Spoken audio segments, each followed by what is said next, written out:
I'm going to keep this brief and turn it over to Wayne. Wayne Bowen is our program today. Wayne is going to speak on the Middle East post-election. As we set this thing up over the last few weeks, he said, I really don't know where this is going to go until we can get past last Tuesday. So since last Wednesday, he's put this program together for us and kind of compiled the information he has. Wayne is the chairman of the History Department at Southeast Missouri State University and is a member of the Army Reserve. And I'm going to just turn it right over to Wayne from here. So. There must be some secret to turning this on. You promised you would help, and you've deserted me already. So. I've been doing that to me for 35 years. Yeah. All right. So here I am. Yes, I'm Wayne Bowen, and I've been at Southeast for now starting my 5th year. It's great to live in Cape Girardeau. It's a great town, and I'm now, unlike the last time I was here, I'm now Rotarian. So of course I did join one of the other clubs, but nonetheless I'm happy to be among fellow Rotarians. Now I wanted to point out something you should probably notice on this first slide, which is that the Middle East has a way of getting in the way of what Americans try to do. You see, there was supposed to be the instead of just the letter E. So we already see the impact on our lives. All right, if you could flip to the next one. As a good professor, I like to give an outline to my students to tell you where we're going. This is where we're going, and of course I'm quoting a very important source there, The Onion. If you're not familiar with this, it's a very reliable source, almost as good as The Daily Show for up-to-date and correct information. All right, go ahead. All right, so I'm sort of reversing Clint Eastwood, which is probably appropriate, given that's kind of what he did himself, the Republican National Convention. Going with the ugly first, the bad things in the region. And these are what I consider to be existential threats to our way of life. And by that I mean things that could arrive at our shores, things that could cause us a great deal of trauma should they continue to develop. And the first of those is of course, Iran's nuclear weapons program. Now, of course, they promise it's for peaceful uses only. They promise they're not trying to develop a weapon, but nonetheless, they have systematically shut out international inspectors. They have delayed negotiations. They've done everything possible to make it seem as if they're developing a weapons program, and that's in fact what they're doing. Now, of course, it's actually in Iran's interest to have a nuclear development program, but probably not so much to actually build the weapons. It's kind of a strange situation in that now that they are trying to develop the weapons and people are suspicious of this and concerned, Iran's prestige has risen quite dramatically in the world over the past few years, and people are kind of uncertain. What are they going to do next? When are they going to have the weapons? They have a lot of attention. A lot of it's unfavorable. They're enduring some pretty severe economic sanctions. But I think the Iranians know if they actually finalize the weapon and it's ready to go or even tested, certainly the Israelis and very likely the United States will strike. So it's almost as if it's better just to tease and not to actually go through with the act. In this case, it's building the weapon. And of course, I decided to show the president of Iran, and you may have heard about centrifuges. Those are that's the equipment used to purify the uranium to the point at which it can be weapons grade. I thought I would show them there to you. And then, of course, to quote a world-known expert on Iran's nuclear program and sanctions in general. So, okay. All right, another ugly development recently in the Middle East at first seemed to be something great, and that was the Egyptian revolution last year, part of the Arab Spring, which struck out all across the region, overturning authoritarian dictatorships and bringing what hoped to be possible democracy, more freedom for the region. In the case of Iran, we see, excuse me, that was maybe a Freudian slip. In the case of Egypt, we see that not all elections lead to improved circumstances. I promise that was not a comment about the United States. We've seen across the region there have been cases, the Gaza Strip, for example, in this case Egypt, certainly in the case of Iran, that elections can sometimes lead to worse conditions if the more nefarious actors win those elections. But I do want to point out something that perhaps could give us hope. What do you notice about the two percentages that you see there?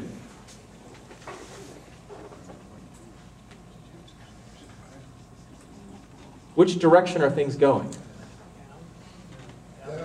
So in that case, that is actually a reason to look up, right? So 70% of Egyptian voters gave their endorsement to Islamist political parties in the parliamentary elections. But the current president, you see here, a campaign poster for him, barely got elected. He barely won, 52%, hardly a mandate for the dramatic changes that he might have thought he would have going into the election. He almost was defeated by a close collaborator of former President Hosni Mubarak, an Air Force general, someone who been part of the dictatorship. So you know when 48% of the Egyptians say, gosh, maybe the dictator wasn't so bad, that doesn't give you a lot of support for your political program. So there is hope that if Egypt continues to have free elections and the Muslim Brotherhood, which Morsi represents, continues to have struggles and major failures, perhaps the Egypt, if they have another free election, will turn a different direction. Now, the impact of Egypt's revolution and these elections is pretty dramatic for the region and for the United States. One of the most important things that happened almost immediately upon Morsi's election was that they began to basically stop all of the limitations on Hamas, which is the Palestinian movement that controls the Gaza Strip. The Egyptian government before the revolution had fences, had walls, had Egyptian police and army officials watching the Gaza Strip to make sure there was very limited smuggling, that they weren't doing anything bad, they weren't able to bring in heavy weapons. Basically, Morsi said, whatever you guys want to do to attack Israel is fine with us. No problem at all. In fact, we'll let you transmit weapons and explosives through Egypt, no problem. We'll help you out. And we'll see in a minute the impact of that. Obviously, the United States was disappointed in Morsi's election. The Muslim Brotherhood is not exactly friendly to the United States. So the long-standing security relationship that the United States had with Egypt, particularly with the Egyptian military, is now on the bubble. What's going to happen? They've made voices about looking to other countries for weapons purchases. For example, China is a possibility, certainly Russia. So the U.S. is far weaker in its relations with the most powerful Arab country in that Egypt. Now, of course, is not accruing to our benefit. Morsi has sacked many of the leading generals in the Egyptian military, taken away the restrictions on the parliament and the president that the military had tried to put in place to keep the Muslim Brotherhood from going so far. And one of the results of that is that the Egyptian military is basically staying in their barracks. And one of the things that's fallen by the wayside is security in the Sinai Peninsula, which, as you know, borders Israel, and is also a place where there are typically about 500 to 600 Americans deployed as part of a peacekeeping force between Israel and Egypt. It's been going on for a number of years, very low level, very low key, but that multinational force is now much more vulnerable than it was before. In fact, there have been concerns that the terrorists who now kind of run around the Sinai kind of untrammeled might attack Americans or some of the other multinational forces there in the Sinai. So watch for that as a possibility.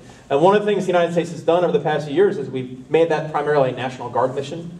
So it's not unusual for a battalion from Alabama or Montana or Alaska to be in the Sinai as part of that force. So again, something to be concerned about. And of course, no surprise, Egypt's economy is in free fall. When you anger and alienate your major trading partners, cut off trade with a key economic country in the region, which is Israel, that's not going to have a positive impact. All right, the bad. Syria, I promised that's supposed to be Syrian civil war. And you can see here, the red area are the hot zones where there is significant rebel activity against the Syrian dictatorship. This has been a pretty tragic series of events.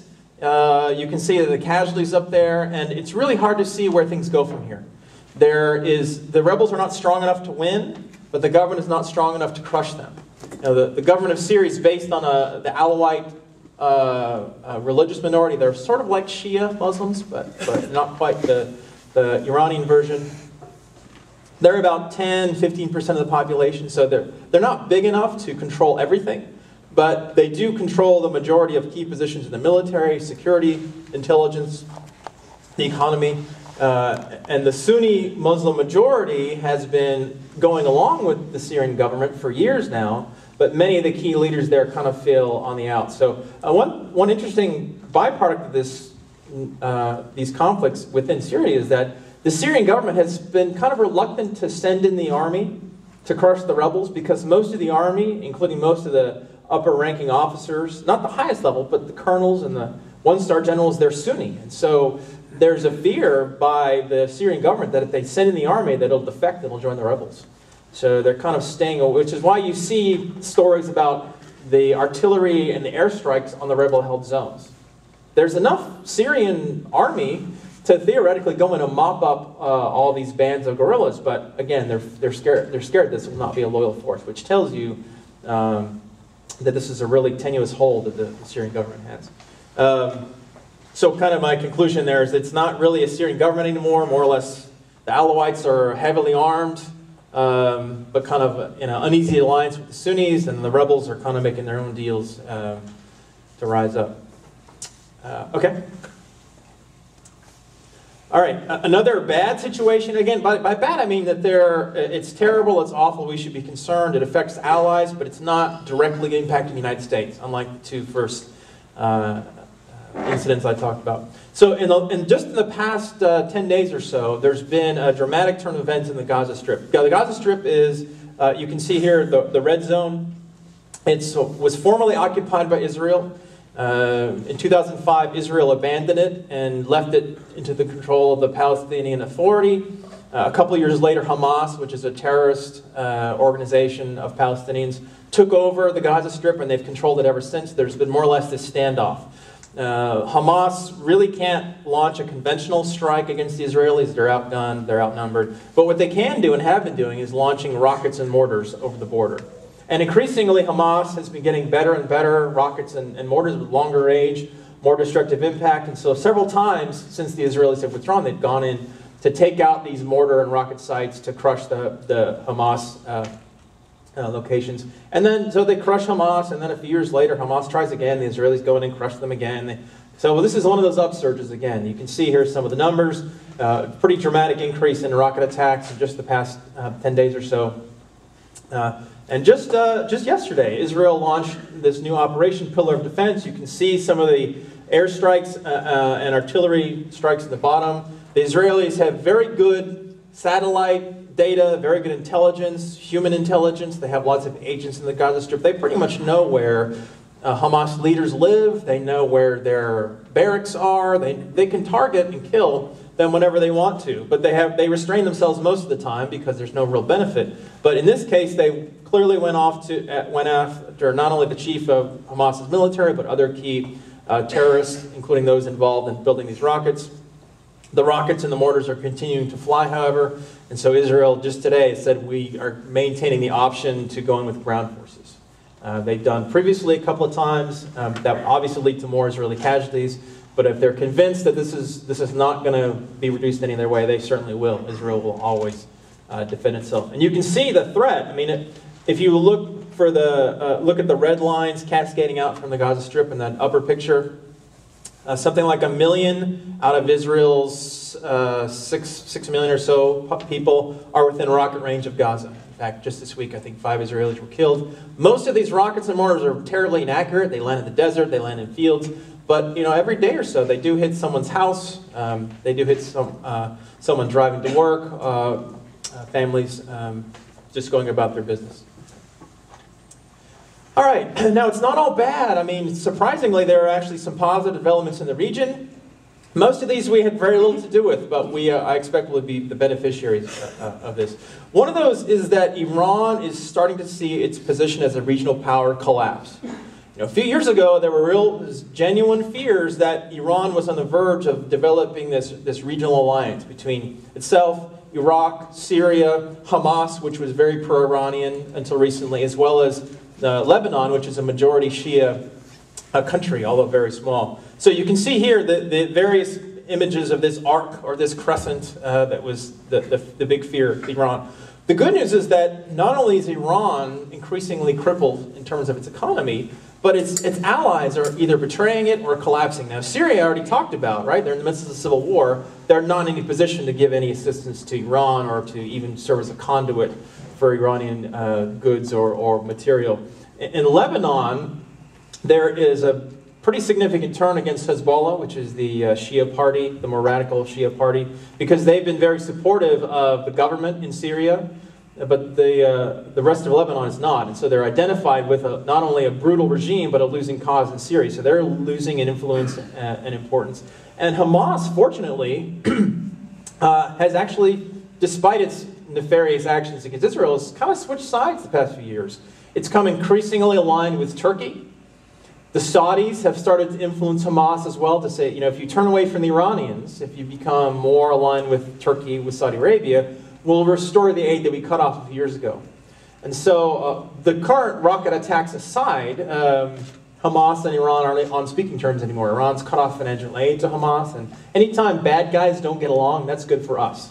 So that's certainly how the context we look for this.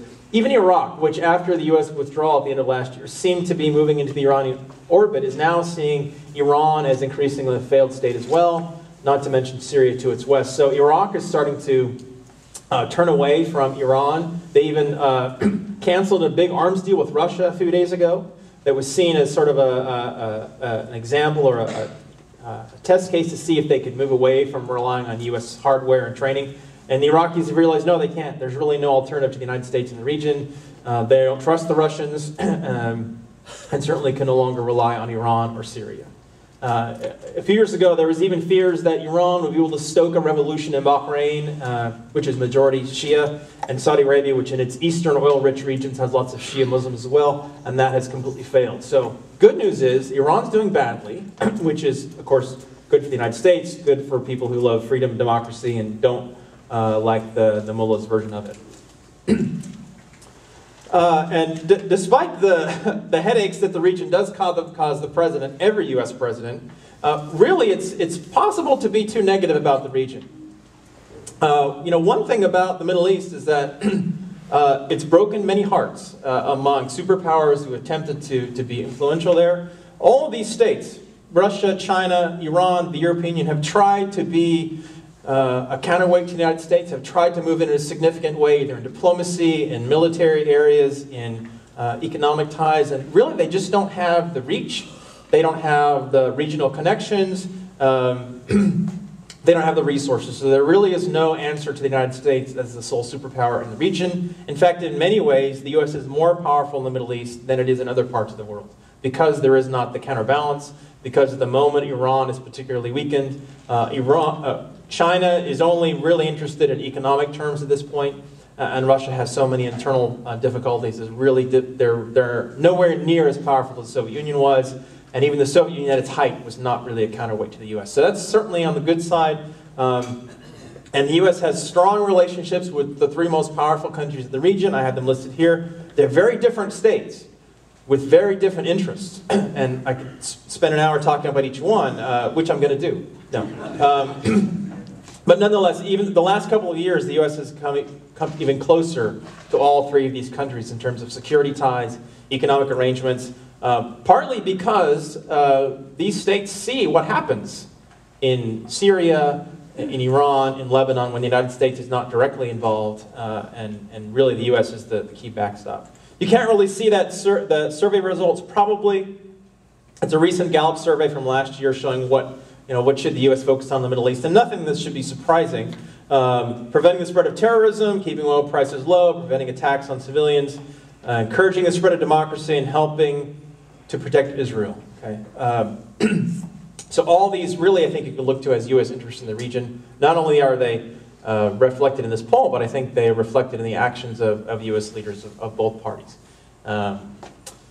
So next, I think we're done, right? All right, so I'm happy to answer any questions, or at least to deflect the question as best as I can. How about Yes. Saudi Arabia? You really didn't talk about the political climate much in Saudi. Yeah. Are they holding together? I mean, are people... Yeah, I actually wrote a book about Saudi Arabia, and let me just say, if you buy any of my books, the autograph is free. So, but yes, Saudi Arabia... some people refer to it as the iron domino in the Arab Spring context, because there was no revolution, there was no overthrow of the government. There was a demonstration once with about 50 people. That's about as far as it got. King Abdullah is, as much as any Saudi monarch, is very pro-Western, very supportive of modernization in the Saudi context. Now, it wouldn't mean much in Tunisia, it wouldn't mean much in Turkey, but he's very progressive in terms of Saudi Arabia. Unfortunately, he's in his early 80s. And the way that it works in the Saudi monarchy is that the eldest surviving tends to become the next king. So they have had a series of septuagenarian and octogenarian kings, kind of like the Soviet Union was, late 70s, early 80s, when there was the annual funeral there for a while. I'm optimistic about Saudi Arabia. I think it has a lot more cohesion than a lot of the other states. It had an independent existence long before Western powers came in. It was never colonized, and so there were never any of the distorting impacts of French or British or Ottoman rule. And Saudi prosperity has enabled them to cover up a lot of the problems as well. It's nothing like $1 million to make someone stop complaining about things. So I think that Saudi Arabia will slowly make a transition toward a more inclusive society. They already have local elections. Women will, in the next few years, be able to run and vote in those local elections, which for Saudi Arabia is huge. I think the key reform that you're going to see within the next 2 or 3 years is women being able to drive. And that may seem, an 18th century decision, but again, in the Saudi context, that is emblematic of a society in significant transition. So I'm optimistic about the Saudis, more so than I would be for a lot of other countries in the region. Yes. There's a recent projection that by 2020 we'll be energy self-sufficient. What will that do with our relationship in that part of the country? Well, it could have happened by 2016, but the country voted another way.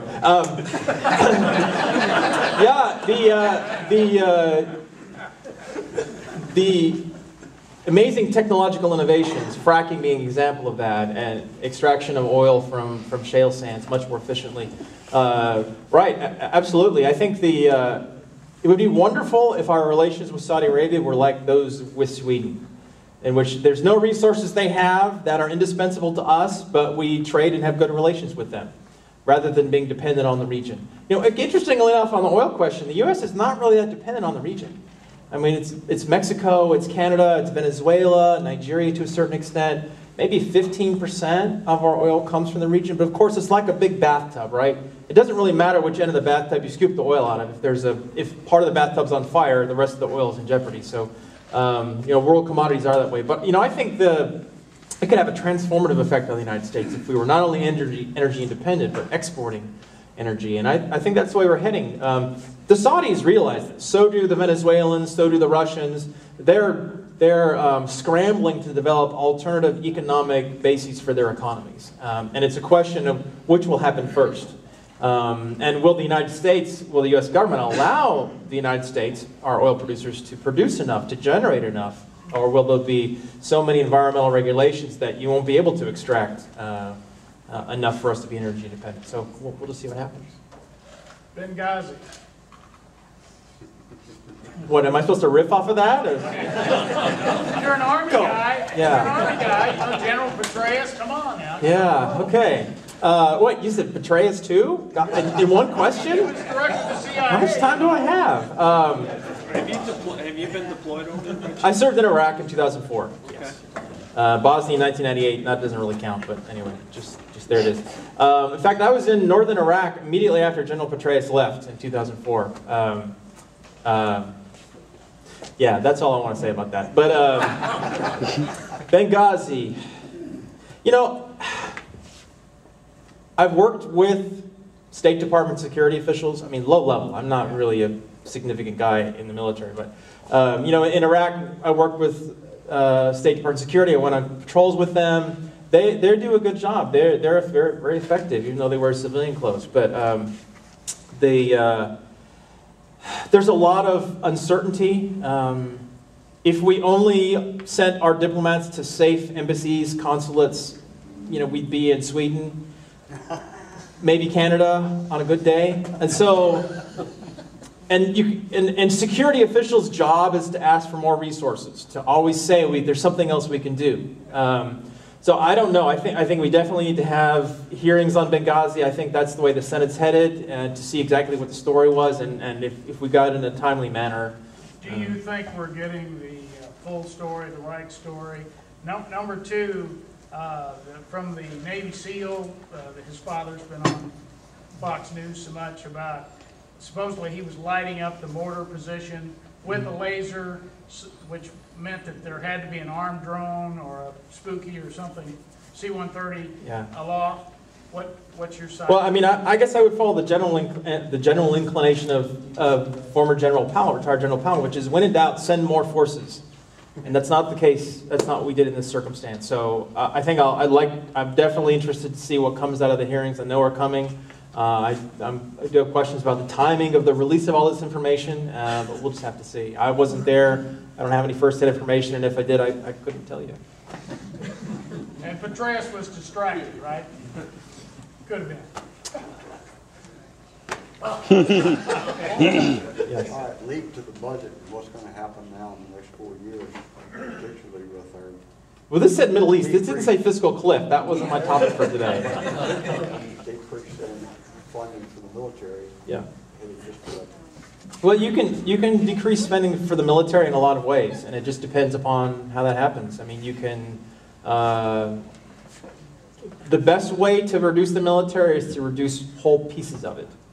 If you just cut across the board, that's the worst possible approach, because that means what your ship can only sail halfway there and not come back. I mean, you say we need to reduce and eliminate entire units of the Army, Navy, Air Force, Marines. You know, that's the way to do it. I'm not sure anyone's prepared to make those decisions. So it's a good idea to take out this big chunk of Marine Corps that's coming out. I didn't say Marine Corps necessarily.